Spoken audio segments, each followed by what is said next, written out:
मेरा नाम विनती शेठ है और हमारी बुक जिसका नाम है 30 Days to Better English learn to speak and write more effectively by Norman Lewis के अगले चैप्टर का नाम है how to keep your sanity with lay and lie. तो इस चैप्टर को सुनते वक्त आप और कोई भी काम मत करिए बिकॉज इतने ज़्यादा कंफ्यूजिंग टर्म्स और वर्ड्स और सिमिलर साउंडिंग चीज़ें आपको इंट्रोड्यूस करी जाएगी कि ये सैनिटी वर्ड का मतलब है शांत दिमाग रखना, राइट? मतलब you will be like please stop confusing me और समथिंग लाइक दैट। तो इसीलिए आप थोड़ा फोकस करके सुनिएगा। हम इसमें बेसिकली ले और लाए के डिफरेंस को और यूजेज को एक्सप्लोर करेंगे। तो हमारी ये सेंटेंस है ले दैट पिस्टल डाउन मामा और lay down for a nap mama. So see, जो ऑथर ऑफ दिस बुक है वो अमेरिकन है, where mama is how they endearingly call their mother. तो दो सेंटेंसेस है जहाँ पे ले और लाए, तो ये वाली सेंटेंस सही है बट यहाँ पे what you actually have to use is lie. क्यों, उसका रीज़न हम पीछे देखते हैं। तो ये चैप्टर बेसिकली आपको कंफ्यूज क्यों करेगा ज़्यादा, बिकॉज सर लुइस के हिसाब से ही basically use to teach grammar in college, right? मतलब प्रोफेशनल लेवल पे ग्रामर पढ़ाते थे और वहाँ वो स्टूडेंट्स की सर्वे करते थे और उन्होंने जो रिजल्ट्स निकाले उन रिजल्ट्स के हिसाब से सबसे ज़्यादा गलती लोग प्रोनाउंस में करते हैं, राइट? मतलब pronoun mistakes are committed by everyone across the globe. मतलब even English as first language speakers भी सबसे कॉमन मिस्टेक प्रोनाउंस की करते हैं। और इस प्रोनाउन के बाद जो चीज़ का नंबर आता है वो है ले और लाए। और प्रोनाउन का क्या है कि आपको प्रोनाउन चीज़ क्या है पता लगती है, बट ले और लाए में जैसे आप देखेंगे पास्ट टेंस जब इंट्रोड्यूस होते हैं तो द खिचड़ी इंटेंसिफाइज ऐसा हो जाता है, राइट? तो बेसिकली ये दो वर्ड्स में जो डिफरेंस है वो है ट्रांजिटिव, इंट्रांजिटिव और पैसिव। और ये तीन चीज़ें जो है ये वर्ब्स का एक टाइप है। तो देखो बेसिकली ट्रांजिशन वर्ड का मतलब क्या होता है, तो आप एक चीज़ से दूसरी चीज़ में जा रहे हो या कन्वर्जन फैक्टर चल रहा है, लाइक जैसे law of translation of energy, वहाँ पे जो हुई वो एनर्जी एक फॉर्म से दूसरे फॉर्म में गई। बिल्कुल वैसे ही एक ऑब्जेक्ट से दूसरे ऑब्जेक्ट में जब वर्ड जाएगा तो वो ट्रांजिट करेगा। जो सेंटेंसेस में ट्रांजिशन नहीं होता, दो इंडिविजुअल एंटिटीज रहती है, वो इंट्रांजिटिव होता है। और पैसिव वर्ब्स में तो ऑब्जेक्ट होता ही नहीं है। So passive verbs are if subject receives the action, मतलब ऑब्जेक्ट की ज़रूरत ही नहीं है तो वो वर्ब पैसिव वर्ब रहेगा। अगर ऑब्जेक्ट है और ट्रांजिशन हो रहा है तो ट्रांजिटिव वर्ब रहेगा। और सेंटेंस जो है उसमें ऑब्जेक्ट नहीं है तो इंट्रांजिटिव वर्ब रहेगा, right? So examples are passive verbs का, the gamblers were run out of town, मतलब उनको टाउन में से भगा दिया, राइट? तो देर इज, अब हमारे जो गैम्बलर्स हैं वो एक्शन रिसीव कर रहे हैं, वो एक्शन दे नहीं रहे, इसीलिए वो पैसिव वर्ब हुआ, राइट? फिर ट्रांजिटिव वर्ब में he runs to gambling casinos in Florida, right? तो इन फ्लोरिडा हमारा ऑब्जेक्ट हुआ, इसीलिए ये हमारा ट्रांजिटिव वर्ब हुआ, रन्स।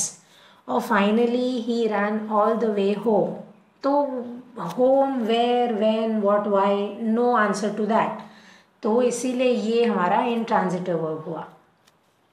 तो ले और लाए पे आ जाते हैं। तो जैसे हम विबग्योर के थ्रू लर्न करते हैं about all the colours of the rainbow, आप रिमेंबर करिए कि the I in lie is always intransitive, right? The I in lie is intransitive, और the A in lay is transitive and passive, right? ये दोनों में A आती है। तो again I in lie is intransitive and the A in lay is transitive and passive। तो ले word आपका पैसिव भी हो सकता है और ट्रांजिटिव भी हो सकता है, और लाई वर्ड है वो हमेशा इंट्रांजिटिव रहेगा। जैसे द हेन लेज एन एग, तो हेन हमारा सब्जेक्ट है, उसने कुछ किया फॉर द ऑब्जेक्ट, तो ये हमारा ट्रांजिटिव सेंटेंस हो गया।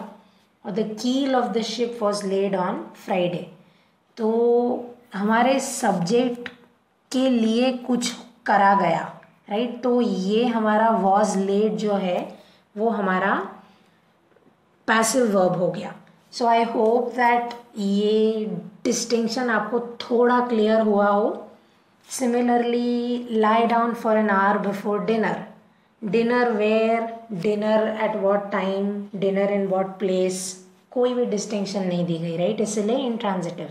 सो again the I in lie is for intransitive and the A in lay is for passive and transitive.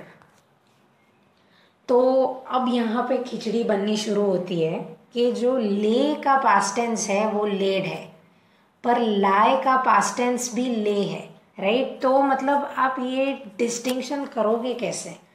तो इसके दो तरीके हैं। या तो आप इस हिसाब से नेगेटिव सेंटेंस यूज़ करके आप उसका लाई का लाई ही रख सकते हो, या आप past tense, past perfect tense का इस्तेमाल करके या पास्ट टेंस का इस्तेमाल करके इम्प्लाई कर सकते हो लाई की जो एक्शन है वो पास्ट में हुई थी।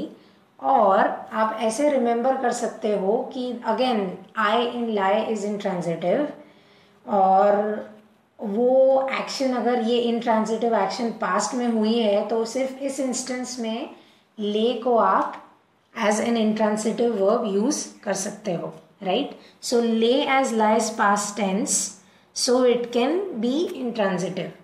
और जो परफेक्ट टेंस रहता है ले का वो लेड, हैव लेड होएगा, राइट। ऑक्सिलरी लगानी पड़ती है, and auxiliaries are words like has, have, had, having etcetera. तो perfect tense of lay is have laid और that of lie is lain, right. तो we have led rugs in all the rooms and have you lain awake all night? So again उसका अगर हम list form में देखेंगे तो lie, lay, lane and LYING, right. और ले, lead, lead, laying. सो ये है हमारा form, the list of confusing words associated with ले और ले। तो आपको ये चीज़ याद रखनी पड़ेगी, और ये भी याद रखिए कि ले और लाए के साथ जो चीज़ें एसोसिएट होती है रूल्स के फॉर्म में, वही चीज़ें उनकी present, past, future, perfect, continuous, ये सारे टेंसेस में भी अप्लाई होगी। तो सिर्फ वर्ड मत देखिए, आप उसका मेन जो एप्लीकेशन है वो देखिए। So again auxiliaries are words like has, have, had, having. और परफेक्ट टेंस आप कैसे बनाओगे? तो auxiliary plus past participle form of the verb. और आप जैसे मैंने बोला था आगे कि ऑक्सिलरी या नेगेटिव सेंटेंस यूज करके भी आप एम्प्लाई कर सकते हो, जैसे did which is an auxiliary, he lie asleep all morning, मतलब क्या वो पूरी सुबह इस तरह से पड़े रहे। या we did not which is negative, lay the child in its crib. So the reason why ये चीज़ काफ़ी हद तक इन्फ्यूरिएटिंग है इज़ बिकॉज आजकल कुछ वर्ड्स का सब्सटीट्यूशन हो गया है। जैसे सुपाइन वर्ड की जगह हम प्रोन यूज़ करते हैं, शैल की जगह हम विल यूज़ करते हैं, और फादर की जगह हम फर्दर यूज़ करते हैं। पर ले और लाई का कोई चेंज नहीं है, राइट। इट्स जस्ट लाइक कोई भी जो पुराने रूल्स हैं वो टाइम्स के साथ अपडेट नहीं हुए। तो ले और लाई में आपको अनफॉर्चुनेटली इस चीज़ को या इस सिंटैक्स को फॉलो करना पड़ेगा। तो to reiterate, the I in lie will remind you of intransitive verbs and the A in lay will remind you of transitive and passive verbs. तो ABC रैम्बलिंग्स पे आ जाते हैं।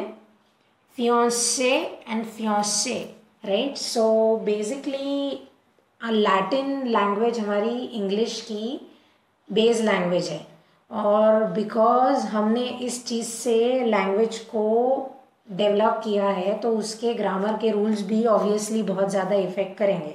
और लैटिन, फ्रेंच, ये सब लैंग्वेजेस का एक बेसिक कैरेक्टरिस्टिक क्या है कि even objects, right, like slippers और मस्टैश और हेयर, ये सब चीज़ों को भी जेंडर असाइन किया जाता है। जैसे तो ये चीज़ आपके regular daily life occupations etcetera में भी अप्लाई करती है, बट बिकॉज रूल्स चेंज हुए और इक्वालिटी एट्सेट्रा की डिबेट्स हुई, doctors, lawyers, things like that, इन चीज़ों के साथ जब मेल जेंडर जनरली एसोसिएट होता था, पर अब ये यूनिसेक्स नेम्स या यूनिसेक्स प्रोफेशंस हो गए हैं। बट ये जो चीज़ है उसमें वो रूल नहीं आया। Basically a fiancé is anyone you are engage to marry, right. So अगर आप फियांसे विथ डबल ईज बोलते हो तो females, right, remember that girls are very shrill, तो वो जब भी चिल्लाएंगी तो वो थोड़ा वर्ड ज़्यादा खींचेंगी, राइट। सो लंबा word is female, short word is male. So alumna, aviatrix, executor, okay, male forms आपको ज़्यादा रिकग्नाइज होंगे, जैसे aviator, masseur, waiter, actor, executor. पर अगर यही प्रोफेशंस अगर फीमेल्स के होते हैं तो वो होगा एल्यूमिना, एविएट्रिक्स, एग्जीक्यूट्रिक्स, मस्योर्स, वेट्रेस एंड एक्ट्रेस। तो fiancé with double E's is female and fiancé with just one E is male. तो अभी ग्रामर ऑफ अलाउेबल एरर्स, तो ये सेंटेंस हम हर एग्ज़ाम के क्वेश्चन पेपर के ऊपर देखते हैं। गिवन बिलो और आंसर द फॉलोइंग और something like that. But grammatically वो इनकरेक्ट क्यों होता है कि फॉलोइंग या अबव या बिलो उसको हमने डिफाइन नहीं किया, राइट। ए फोर मैंशनड या क्वोटेड बिलो या स्टेटेड बिलो और समथिंग लाइक दैट। तो ग्रामेटिकली करेक्ट वे होती है अबव और बिलो के बाद कोई पर्टिकुलर ऑब्जेक्ट लगाना, but we generally don't do that these days, which is what makes it incorrect, but आजकल चलता है, right. So now coming back to grammar of correct usage, 3/4 of the work is done. तो grammar के अंदर अगर आप कोई भी नंबर या यूनिट को कलेक्टिव फॉर्म में दिखा रहे हो, राइट, ये 3/4 आपका एक फ्रैक्शन रहता है, मतलब 3/4 of 1, मतलब आपने दिखाया कि एक चीज़ का 3/4 हो गया। तो ये जो है वो आपकी सिंगल एंटिटी हुई, इसीलिए हम इसके साथ इज यूज़ करेंगे। सो आई होप दैट ले और लाई का डिफरेंस आपको थोड़ा सा क्लियर हुआ हो। I am pretty sure that आपको इसके बारे में डाउट्स होंगे। So let me know in the comments और the Q&A section. You can always approach me on all of Unacademy platforms, and thank you for listening in. Don't forget to rate, review, recommend, share or subscribe. Have a beautiful day.